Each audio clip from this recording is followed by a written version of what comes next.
Assalamualaikum warahmatullahi wabarakatuh. Waalaikumsalam warahmatullahi wabarakatuh. Selamat pagi semua. Pagi Kak. Baik, perkenalkan nama saya Devi Trianingsih. Di sini saya akan memimpin konseling kelompok pada hari ini.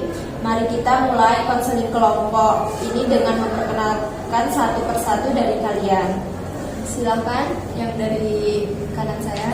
Nama saya Dina Agustin. Nama saya Desraita Andini. Saya Cimbo Hikmah. Saya Kasara Dewi Cantika. Saya Maisa Wiyanti. Baik teman-teman, sebelum kita memulai konseling kelompok hari ini, alangkah baiknya kita berdoa terlebih dahulu. Berdoa mulai. Berdoa selesai. Teman-teman, kita di sini ngobrol santai saja ya. Iya, Kak. Angkat tangan kalian. Begini Kak. Seperti ini. Dengan digerakkan seperti ini, lakukan dengan santai. Sekarang gosokkan telapak tangan kalian satu sama lain. Dan selesai. Baik, apakah sudah lebih terasa santai semuanya? Santai. Mantul tenang. Sebelum itu, alangkah baiknya saya akan menjelaskan apa itu konseling kelompok pada teman-teman. Jadi konseling kelompok di sini adalah kegiatan yang kita lakukan bersama untuk membahas masalah dari teman-teman yang sifatnya pribadi dan memperoleh solusi dalam permasalahan yang teman-teman miliki. Di sini sifat pertemuan kita bisa terbuka dan tertutup tergantung kesepakatan kalian bagaimana. Baik, Kak. Dan harapan keberhasilan konseling kelompok ini setelah kalian mengikuti kegiatan konseling kelompok sampai selesai, mudah-mudahan masalah kalian bisa terselesaikan dengan baik dan tanpa halangan. Di sini saya tanya kembali kepada teman-teman, apakah kalian masih bersedia melanjutkan proses konseling kelompok? Bersedia. Terima kasih semua. Baik, sekarang kita sepakati tipe kelompok kita terbuka apa tertutup. Kalau terbuka, maka kalian boleh menerima anggota baru untuk bergabung. Sedangkan tertutup, maka kita tidak menerima siapapun. Artinya, kita cukupkan dengan orang-orang yang ada di sini. Tertutup Kak. Di sini kita menyepakati bahwa konseling kita hari ini adalah konseling tertutup. Kita melakukan konseling pada hari Jumat pada waktu pagi hari. Di sini kehadiran, partisipasi dan sikap bicara juga aturan dan yang melanggar tentu dapat sanksi. Di sini pun juga akan ada kerahasiaan di mana setiap konseli tidak boleh membocorkan apapun yang terjadi membicarakan hal apapun kepada orang lain. Baik, di sini saya harap kalian menyepakati dan komitmen akan hal tersebut. Gimana, paham kalian? Paham. Sekarang kalian ikuti perkataan saya. Kita semua akan menyepakati peraturan ini. Baik teman-teman, boleh angkat tangan dan ikuti apa kata saya. Baik Kak. Dengan ini saya menyatakan bahwa saya siap menerima dan menyimpan segala sesuatu yang berhubungan dengan proses konseling dan mengikuti segala kegiatan ketentuan dan peraturan yang telah disepakati. Terima kasih atas semangatnya. Baik, mari kita lanjutkan ke proses berikutnya. Sekarang kita mulai ya. Coba yang di sebelah kiri saya ceritakan apa masalah kamu yang sedang kamu hadapi. Baik Kak, masalah saya tuh kayak merasa nggak dianggap gitu loh Kak kalau di kosan. Kalau saya kadang suka insecure kalau misalkan ditanya kok mukanya jerawatan sih sekarang gitu. Saya nggak cocok sama teman satu kosan sih Kak. Kalau saya sih di kosan saya ini keramaian gitu loh Kak. Sedangkan saya kan orangnya introvert, kayak nyamannya. Nah kalau saya kebalikannya dari Andin, kalau saya itu lebih kayak ngerasa kesepian gitu di kosan.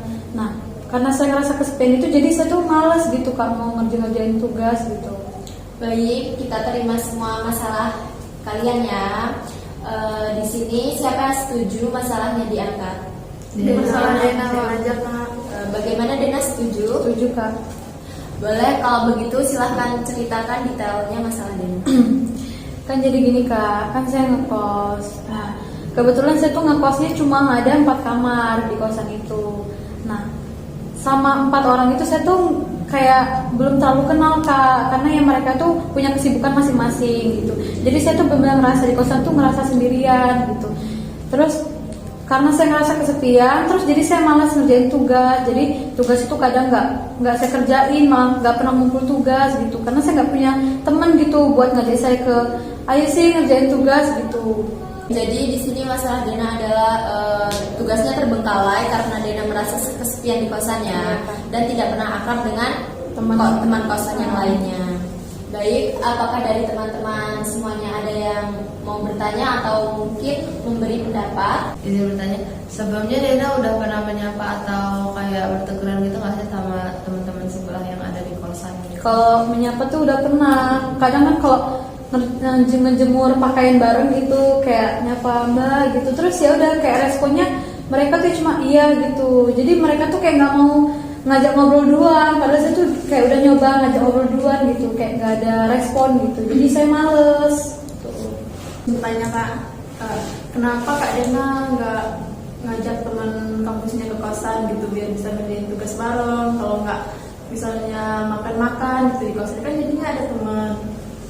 Kalau itu sih udah pernah kayak ngajakin, tapi ya namanya setiap orang kan punya kesibukan masing-masing. Kayak ada yang emang malahan nggak punya kendaraan gitu, jadi nggak bisa ke kosan. Terus ada juga yang emang kuliah sambil kerja gitu. Jadi kayak saya tuh lebih ngertiin aja gitu kalau mereka juga punya kesibukan masing-masing gitu sih.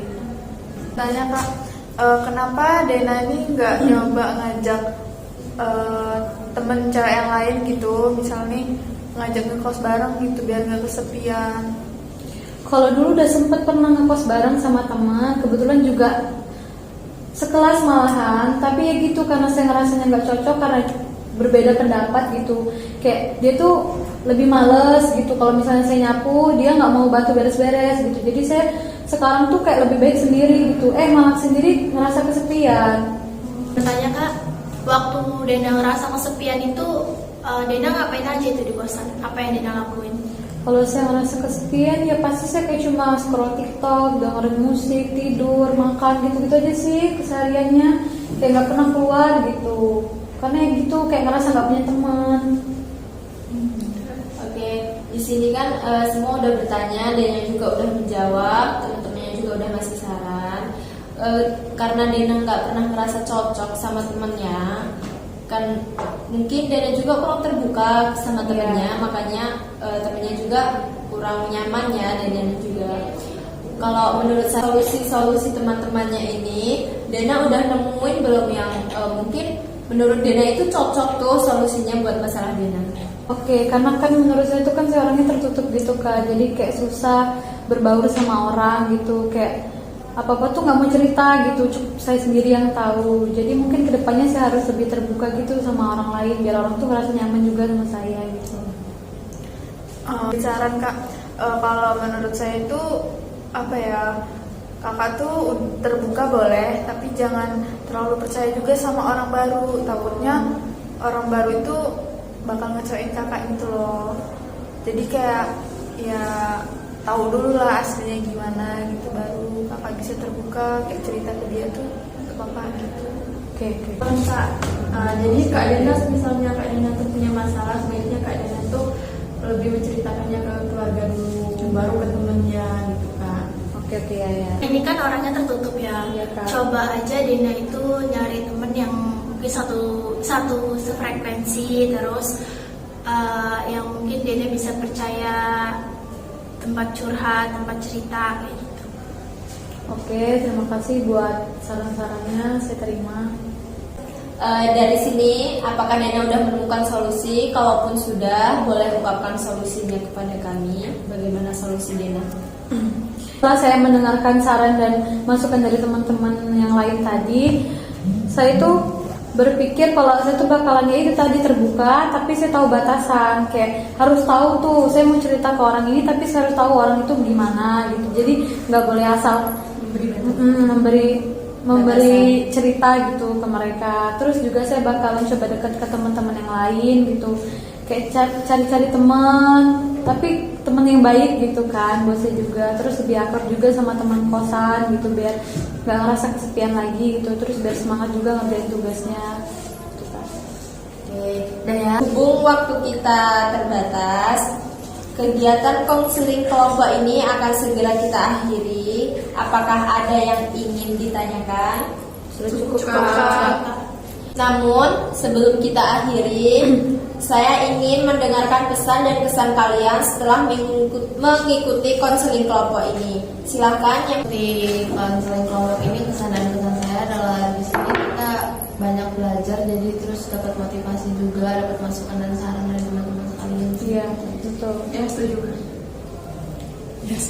Saya senang sekali mendengar kalian merasa lega setelah mengikuti sesi konseling kelompok ini. Sebelum kita akhiri, mari kita berdoa terlebih dahulu karena sudah diberikan kelancaran melaksanakan kegiatan ini. Berdoa mulai. Doa selesai. Terima kasih teman-teman karena sudah meluangkan waktunya, dan saya senang kalian mau berpartisipasi. Pesan dari saya, tetap jaga kesehatan, stay healthy, stay positif. Akhir kata, saya tutup. Wabillahi taufiq wal hidayah. Wassalamualaikum warahmatullahi wabarakatuh. Waalaikumsalam warahmatullahi